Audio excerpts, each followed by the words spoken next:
Bruce here. Welcome to the NBA here on 2K Sports. A special presentation of the NBA here on Veterans Day. It's going to be Caron Butler, Dallas Mavericks going up against LeBron James and the Miami Heat. See you during the HP Halftime Report. Enjoy the first half.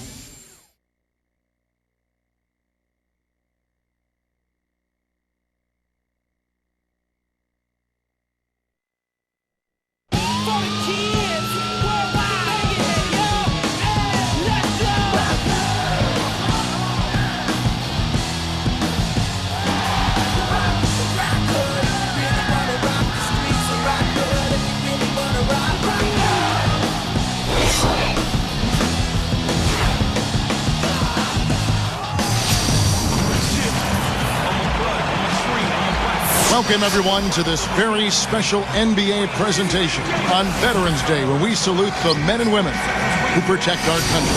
Kevin Harlan here alongside Steve Kerr and Clark Kellogg. So happy you've joined us today. And here we go, the battle between conferences. It's East versus West, where the Miami Heat will be looking to make a statement. And this is the first time they've matched up with the Mavericks this year. They took the loss in this East versus West matchup during the regular season last year, dropping both games. Well, this game's been anticipated for a long time. A rematch of last year's finals where they obviously came out on the wrong end. That should do something for their intensity tonight. Now, a look at Dallas's starting lineup. Dirk Nowitzki and Tyson Chandler in the middle. Kidd and Terry on. They're manning the backcourt. And it's Butler in at the small forward. And for the Heat, Chalmers and Wade are the 1 and the 2. LeBron and Bosh are the 3 and the 4. And it's Ilgauskas in at the 5 down low.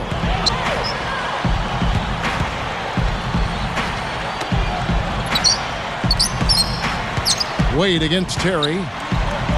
Chandler the pass to Nowitzki. Just 5 to shoot. Terry against Wade. Shot by Terry, no good. Clark, you talk about a fire under these teams. If you lose to someone in the finals, wow, there's nothing that can get you as pumped up for a rematch as that. I would agree with you, partner. That's a real kicker and motivator. If there's one rematch this season that you need to win to reassert yourself, it's this one. A lot of motivation. Let's catch up with Doris from the sideline. Well, Kevin, Rick Carlisle and I got a chance to talk just for a bit. It's their first meeting with the Heat this season, and he knows what that means. A healthy dose of LeBron and Dwayne Wade. He feels they have the system in place defensively to deal with those two, but that even so, if either of them gets hot, they have the ability to break down any kind of defense. Great. Thanks for the report, Doris. Now Chalmers, following the three-point attempt by Jason Kidd. Here is Kidd. You know, Dallas survived the Blazers in round 1 and had to deal with a much bigger threat in L.A. in round 2. Here's Nowitzki. From the top of the key, he buries it. Well, the defense has to commit so much attention to him. He's just an important part of this offense. Back to the Mavs for just a moment. What a message they sent, Steve, by sweeping the Lakers in 4. Well, that was the point where you knew they were a championship caliber team. I mean, they were, a lot of people expected them to actually lose to Portland in the first round. When they won that series, it was like, okay, but you sweep the Lakers, man, that's something. Now, here's Chalmers.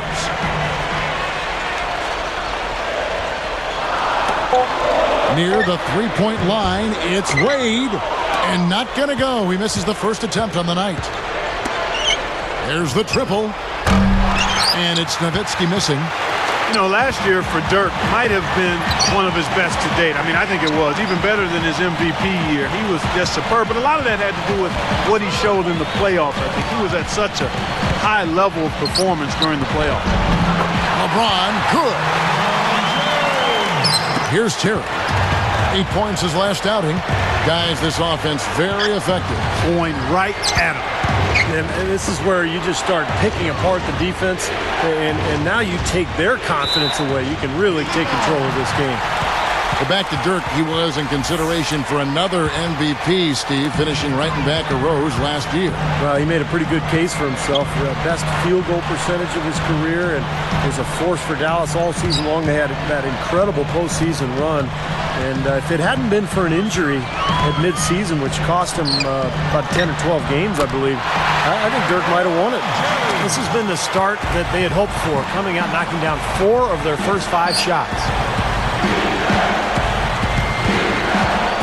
Kidd with it. Outside Butler. Back to Kidd. This one for 3. Dallas again missing. It's a bit of a slow start so far. Just 1 make and 5 to begin the game. Oh, and a nice defensive play to interrupt the alley-oop.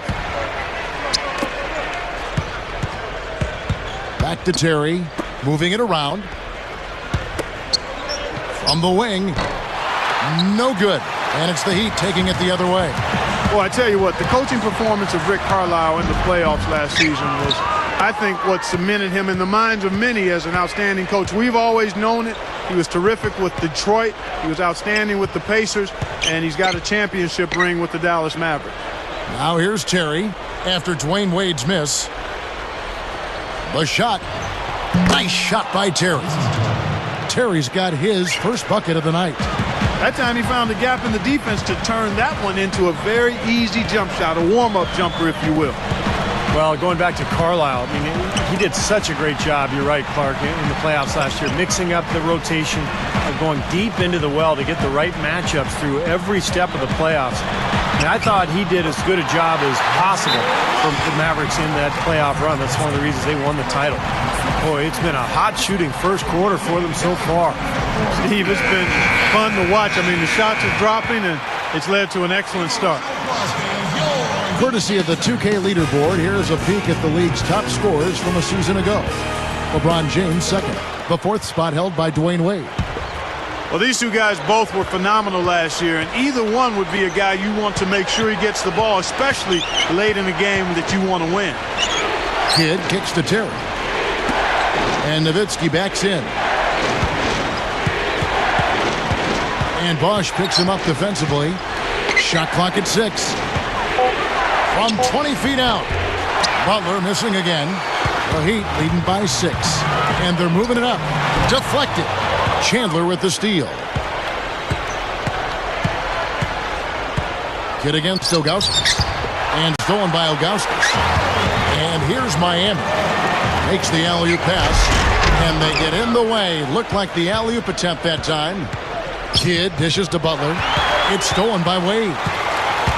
So it's Miami now. 6-point game. LeBron James on the wing. LeBron right side. Over Nowitzki. Sticks it from 17 feet. 8 points for LeBron. Yeah, they are just lighting him up from mid-range area. You know, sometimes we forget about the value of the mid-range or in-between games. This team has made 8 of their last 10 with that shot, the in-between shot. And the Mavericks with some changes. Haywood comes in for Chandler. And it's Marion in for Caron Butler. And stolen by Ilgauskas. Well, that's 4 turnovers now. We're barely halfway through the first quarter. And, Steve, that's self-inflicted trouble. I mean, you turn it over like that, it'll hold you back for the whole game. Now here's Wade. The 3 from LeBron. And it's good. LeBron's now got 11 points. Well, thanks to some good shooting, they're off to a nice lead here. Well, they hit the ground running, Steve, from the tip-off, I mean, and they've yet to slow down. Chalmers against Kidd. Bosch against Nowitzki. Back to Kidd. 6 on the shot clock. Will it go? Chris Bosch with the rebound. Well, when you think of Miami and the Heat team, you immediately think of the firepower of the big 3. But last season, their defense was really good. In fact, they were second in the NBA in both opponent's field goal percentage and overall rebound differential. Puts up the baby hook. LeBron can't get it to go. You'd expect him to nail that one being that close to the hoop. And, yeah, another turnover, and we've seen this a lot today. I mean, this team has not brought it. No focus, no energy. That's why they're getting blown out. And, Steve, more on that stat you said about the Heat. You know, they could suffocate with their D at times. Clark, you saw it firsthand. I mean, this team was terrific on the defensive end. And, you know, one leads to another. Very often, good defensive teams are also good rebounding teams because rebounding is finishing the defensive possession. Here's Wade. Feeds it to LeBron.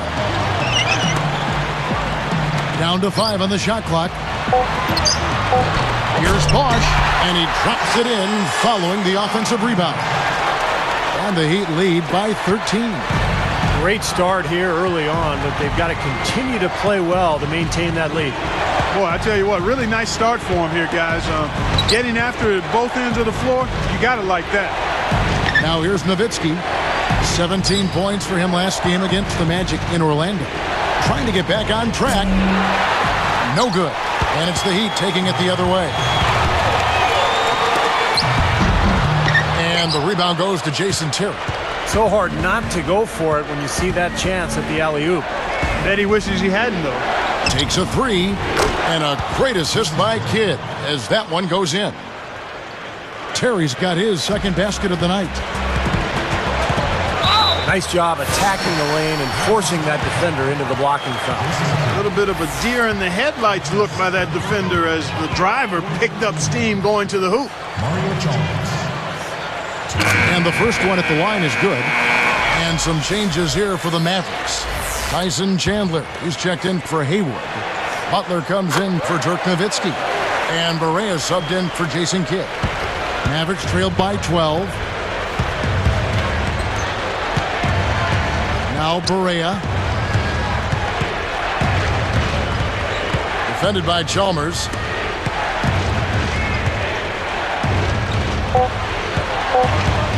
Here's Butler. Takes it right up. And he drops in the layup off the glass. Butler's got his first 2 points of the night. So as we end the first quarter, already a double-digit ball game. Heat lead by 10. And this team has done a nice job on the glass. I think that's how they've built this lead. They've been very physical, really established a presence in the paint. Well, they've chased down those balls. As soon as they've hit the iron, they've been chasing them down. That's been a solid effort by them. And we'll be... Coming up next Monday, Rudy Gay and the Memphis Grizzlies go up against Kevin Durant and the Oklahoma City Thunder. The new season in the NBA rolls on. Be there.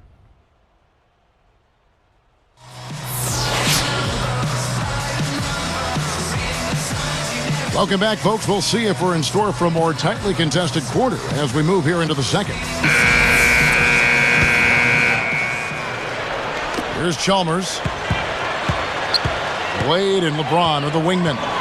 Chris Bosh and Ilgauskas in the middle. And it's Chalmers in at the 1. That's the group on the floor for Miami. There's the dish to Bosh. Shot clock at 5. Near the three-point line, it's Wade. Misses the wing J. Last year, Dwayne Wade up to his usual tricks as he put up another great season. And we've certainly become accustomed to that. He scores, rebounds, and defends. Marion passes to Butler. Pass to Chandler. Working on Ilgauskas. Chandler against Ilgauskas. Chandler, no good. Back to Wade for a moment. 25, 5, and 6. Steve, pretty much a standard year for Dwayne Wade. Yeah, we pretty much take him for granted at this point, and it's a shame because his greatness is just amazing, especially at the offensive end of the floor. And now playing with LeBron and Chris Bosh, what a scary trio for the Eastern Conference to deal with over the next 5-6 years. And that rebound pushes their margin to +5 on the board. Solid job on the glass. Well, it's just part of what they've done here to build this big lead. It shouldn't be overlooked. I mean, rebounding is a huge part of this game. And when LeBron joined the Heat last year, guys, I think he really wanted to play with a scorer. LeBron's more of a playmaker, a guy who creates offense for others. And I think he pictured himself teaming up with Wade to be the backcourt.